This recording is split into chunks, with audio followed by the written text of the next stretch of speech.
Hello students, આજે આપણે ધોરણ 12ના ચેપ્ટર નંબર 2ના લેક્ચર નંબર 5ની અંદર બે નાના પ્રશ્નની ચર્ચા કરશું, જેમાં પ્રથમ પરાગરજ અથવા લઘુબીજાણુની રચના સમજશું અને ત્યારબાદ નરજન્યુજનકનો વિકાસ સમજશું. તો સૌથી પહેલાં આપણે પરાગરજ અથવા લઘુબીજાણુની રચના સમજીએ.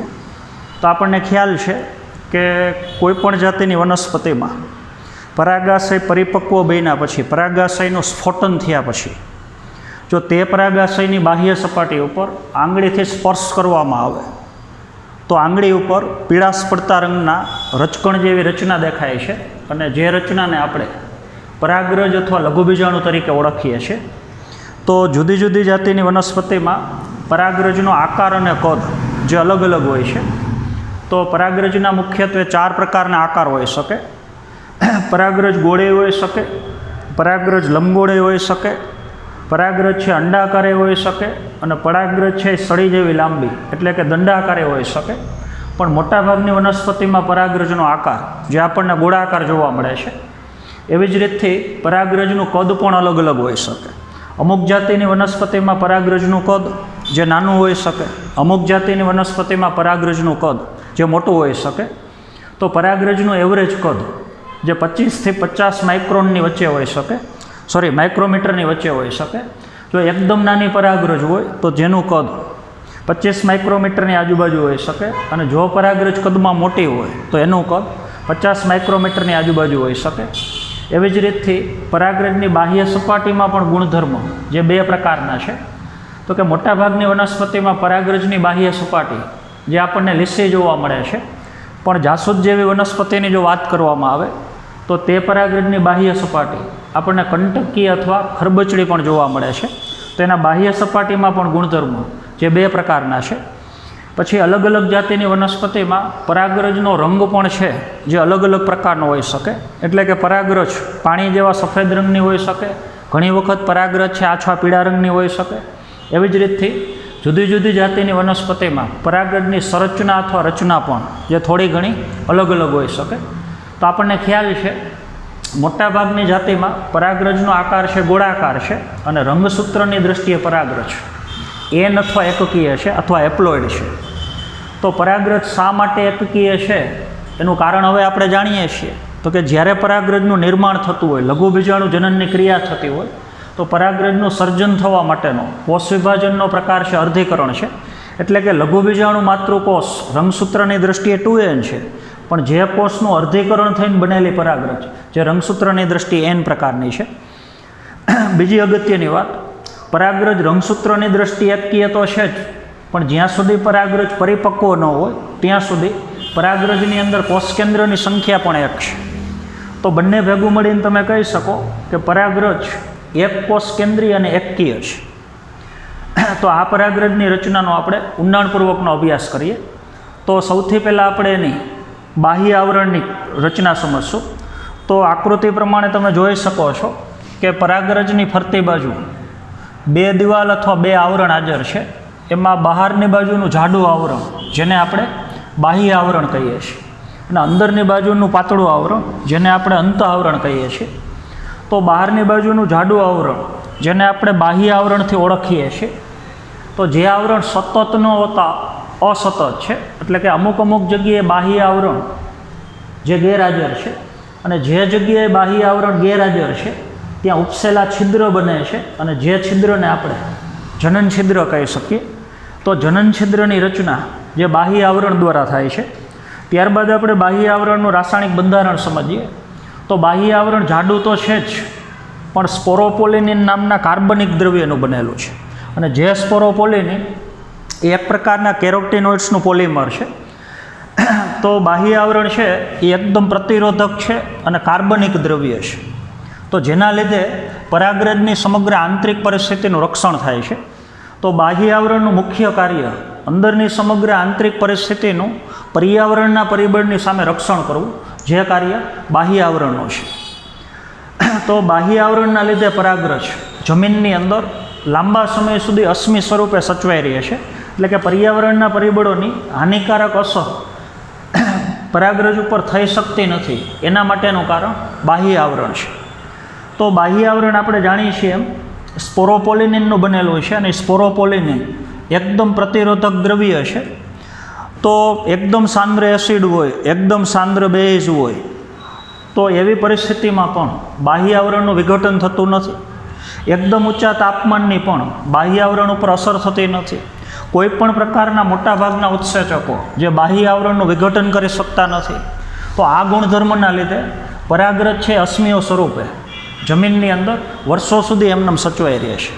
તો આવા સૌથી બહારની બાજુના પ્રતિરોધક આવરણને આપણે બાહ્ય આવરણ કહીએ છીએ, અને જે બાહ્ય આવરણ સ્પોરોપોલિનિનનું બનેલું છે. બીજી આપણે વાત કરી જનન છિદ્રની, તો મોટાભાગના વિસ્તારમાં બાહ્ય આવરણ સરંગ છે, પણ અમુક જગ્યાએ બાહ્ય આવરણ ગેરહાજર છે, અને જ્યાં બાહ્ય આવરણ ગેરહાજર છે ત્યાં પડતા છિદ્રને આપણે જનન છિદ્ર કહીએ છીએ. અને જે જનન છિદ્ર પરાગનલિકાને બહાર આવવા માટેનો માર્ગ છે. તો મોટાભાગે દ્વિદળી વનસ્પતિની જો પરાગરજ હોય તેમાં જનન છિદ્રની સંખ્યા જે લગભગ 3ની આજુબાજુ હોઈ શકે, અને એકદળી વનસ્પતિની જો પરાગરજ હોય તો મોટાભાગે એમાં જનન છિદ્રની સંખ્યા 1 હોઈ શકે. તો આપણે આ વાત કરી બાહ્ય આવરણની. એવી જ રીતથી બાહ્ય આવરણની અંદર આવેલું એક પાતળું આવરણ કે જેની જાડાઈ બાહ્ય આવરણ કરતાં ઓછી છે, અને જે આવરણને આપણે અંત આવરણ કહીએ છીએ. તો આ અંત આવરણ સતત છે અને એકદમ પાતળું છે. તો અંત આવરણ મુખ્યત્વે 2 ઘટકનું બનેલું છે, એક સેલ્યુલોઝ અને એક પેક્ટિન. તો સેલ્યુલોઝ અને પેક્ટિનનું બનેલું બાહ્ય આવરણની અંદર આવેલું આવરણ જેને આપણે અંત આવરણ કહીએ છીએ. તો પરાગરજનું પરાગાસન ઉપર સ્થાપન થયા પછી જ્યારે પરાગરજમાંથી પરાગનલિકાનો વિકાસ થતો હોય તો તે પરાગનલિકાનો વિકાસ મોટાભાગે અંત આવરણમાંથી થાય છે. ફરીથી એક વખત, પરાગનલિકાનો વિકાસ અંત આવરણમાંથી થાય છે, પણ પરાગનલિકાને બહાર આવવા માટેનું જે જનન છિદ્ર છે, જે જનન છિદ્રની રચના જે બાહ્ય આવરણ દ્વારા થાય છે. તો પરાગરજની રચનામાં એક બાહ્ય આવરણ છે, એક અંત આવરણ છે. આ 2 આવરણ ઉપરાંત ત્રીજા ક્રમનું સૌથી અંદરનું આવરણ જેને આપણે કોષરસ સ્તર અથવા જેને આપણે કોષરસ પટલ કહીએ છીએ. તો પરાગરજના સમગ્ર કોષરસને ઘેરીને આવેલું અંદરનો જે આખો પ્રવાહી વિસ્તાર છે જેને આપણે કોષરસ કહીએ છીએ, અને કોષરસને ઘેરીને આવેલું સૌથી અંદરનું આવરણ જેને આપણે કોષરસ પટલ કહીએ છીએ. અને જે કોષરસ પટલ મુખ્યત્વે 2 ઘટકોનું બનેલું છે, લિપિડ અને પ્રોટીન. તો કોષરસ પટલની રચના તમે જાણો છો. ત્યારબાદ કોષરસ પટલની અંદર આવેલું આખું પ્રવાહી જેને આપણે કોષરસ કહીએ છીએ, અને કોષરસની અંદર એક મોટા કદનું કોષ કેન્દ્ર છે. તો આપણને ખબર છે કોષ કેન્દ્ર રંગસૂત્રની દ્રષ્ટિએ એન અથવા એકકીય પ્રકારનું છે. તો અત્યારે આપણે જે રચનાની ચર્ચા કરી, જે રચના આપણે પરાગરજ અથવા લઘુબીજાણુની રચના સમજ્યા, તેને અનુસરીને હવે આપણે નરજન્યુજનકનો વિકાસ સમજશું. તો પરાગરજનું નિર્માણ થયા પછી જ્યાં સુધી પરાગરજ આપણે અપરિપક્વ હોય ત્યાં સુધી પરાગરજમાં કોષ કેન્દ્રની સંખ્યા જે 1 છે. જો કોઈ પણ પરાગરજમાં કોષ કેન્દ્રની સંખ્યા 1 કરતાં વધારે હોય તો સમજી લેવાનું કે અપરિપક્વ પરાગરજનું રૂપાંતરણ જે પરિપક્વ પરાગરજમાં થઈ ગયું છે. તો પરાગરજનું નિર્માણ થયા પછી આગળ જેટલો પરાગરજમાં વિકાસ થાય છે, અને જે વિકાસને તમે નરજન્યુજનકનો વિકાસ કહી શકો. તો પરાગરજનું નિર્માણ થયા પછી નરજન્યુજનકનો વિકાસ કઈ રીતથી થાય છે, જે બાબતને હવે આપણે ઊંડાણપૂર્વક સમજીએ. તો આપણને ખબર છે કે જ્યારે પરાગરજ પરાગાશયમાં હોય અને જ્યાં સુધી પરાગરજ અપરિપક્વ હોય ત્યાં સુધી પરાગરજની અંદર કોષ કેન્દ્રની સંખ્યા 1 છે. તો જ્યારે પરાગરજ અપરિપક્વમાંથી પરિપક્વ બનતી હોય તો જે ઘટનાને આપણે નરજન્યુજનકનો વિકાસ કહીએ છીએ. તો તમે કહી શકો કે એક સાથે ખરેખર 2 ક્રિયા થાય છે. અપરિપક્વ પરાગરજનું રૂપાંતરણ પરિપક્વ પરાગરજમાં થાય છે, અને ભેગો નરજન્યુજનકનો વિકાસ થાય છે. તો જ્યારે પરાગરજ પરાગાશયમાં હોય ત્યારે સૌથી પહેલાં તો પરાગરજનું કદ મોટું થાય છે, અને પરાગરજ કદમાં મોટી બન્યા પછી તેના કોષ કેન્દ્રનું સમવિભાજન 1 થઈ, એટલે કે પ્રથમ સમવિભાજન થઈ અને 1 કોષ કેન્દ્રમાંથી એનું રૂપાંતરણ 2 કોષ કેન્દ્રમાં થાય છે. તો પ્રથમ સમવિભાજન થયા પછી મોટા કદનું કોષ કેન્દ્ર અને આખો કોષ, અને જે કોષને આપણે વાનસ્પતિક કોષ અથવા નાલકોષ તરીકે ઓળખીએ છીએ. અને વાનસ્પતિક કોષના કોષરસમાં આવેલું ત્રાકાકાર નાનો કોષ જેને આપણે જનન કોષ કહીએ છીએ.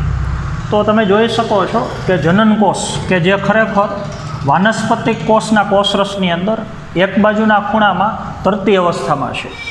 તો જનનકોષને બાદ કરતાં, આ ત્રાકાકાર રચનાને બાદ કરતાં બાકીની જે સમગ્ર રચના છે, કોષરસ અને કોષ કેન્દ્ર, અને જે મોટા કદના કોષને આપણે વાનસ્પતિક કોષ કહીએ છીએ. તો આપણને ખબર છે વાનસ્પતિક કોષ મોટા કદનો કોષ છે, પોષક દ્રવ્યથી ભરેલો છે અને અનિયમિત આકારનું મોટું કોષ કેન્દ્ર ધરાવે છે. અને આવા કોષના કોષરસની અંદર જનન કોષ એ તરતી અવસ્થામાં છે. તો આટલી રચના ફરીથી આપણે એક વખત સમજીએ. એક કોષ કેન્દ્ર ધરાવતી પરાગરજ પ્રથમ કદની દ્રષ્ટિએ મોટી બને છે અને કદમાં મોટી બન્યા પછી જેના કોષ કેન્દ્રનું સંવિભાજન થઈ અને એક કોષ કેન્દ્રમાંથી બે કોષ કેન્દ્રનું નિર્માણ થાય છે. તો આટલો નરજન્યુજનકનો વિકાસ જે બધી વનસ્પતિની અંદર પરાગાશયની અંદર પૂર્ણ થાય છે. તો નરજન્યુજનકના સમગ્ર વિકાસની અંદર ટોટલ 2 સંવિભાજન સંકળાયેલા છે, જેમાંથી પ્રથમ સંવિભાજન જે મોટાભાગની વનસ્પતિમાં પરાગાશયમાં જ પૂરું થાય છે, પણ અમુક જાતિની વનસ્પતિમાં જે બીજા ક્રમનું સંવિભાજન છે જે જનનકોષનું થાય છે, એ પ્રક્રિયા પણ પરાગાશયમાં ત્યાં ને ત્યાં થઈ જાય છે. તો જે જાતિની અંદર પ્રથમ સંવિભાજન જ પરાગાશયમાં થતું હોય, તો જ્યારે પરાગરજ મુક્ત થતી હોય તો એવી પરાગરજની અંદર કોષની સંખ્યા મોટાભાગે 2 હોય, એક વાનસ્પતિક કોષ હોય ને એક જનન કોષ હોય. તો તમે કહી શકો કે એવી વનસ્પતિમાં પરાગરજ જે દ્વિકોષીય અવસ્થામાં છે, તો 60% વનસ્પતિ એવી છે કે જેમાં પરાગાશયમાંથી જ્યારે પરાગરજ મુક્ત થતી હોય તો એવી પરાગરજની અંદર કોષોની સંખ્યા મોટાભાગે 2 હોય. પણ અમુક જાતિની વનસ્પતિ એવી છે કે જેમાં અડધો નરજન્યુજનકનો વિકાસ પૂરો થયા પછી આગળનો નરજન્યુજનકનો વિકાસ પણ પરાગાશયમાં ત્યાં ને ત્યાં પૂરો થાય છે. એટલે જે જાતિની વનસ્પતિમાં બંને સંવિભાજન પરાગાશયમાં જ થતા હોય તો મુક્ત થતી પરાગરજની અંદર કોષની સંખ્યા 3 હોય છે. તો એવી પરાગરજ ત્રિકોષીય અવસ્થાએ મુક્ત થાય છે. તો 3 કોષનું સર્જન થયું એના માટેનું કારણ તો કે પ્રથમ સંવિભાજનના અંતે 2 કોષનું નિર્માણ તો થાય જ છે, એક વાનસ્પતિક કોષ ને એક જનન કોષ. પણ અમુક જાતિની વનસ્પતિમાં જનન કોષનું પરાગાશયમાં ત્યાં ને ત્યાં સંવિભાજન થઈ જાય, એટલે ફરી પાછું એક કોષ કેન્દ્રમાંથી 2 કોષ કેન્દ્ર બને અને સર્જાતા 2 કોષ કેન્દ્રને આપણે નરજન્યુ તરીકે ઓળખીએ છીએ. તો જે પરાગરજની અંદર એક વાનસ્પતિક કોષ હોય અને 2 નરજન્યુ હોય તો એવી પરાગરજ જે 3 કોષવાળી અવસ્થામાં છે અને જેને આપણે ત્રિકોષીય પરાગરજ કહીએ છીએ.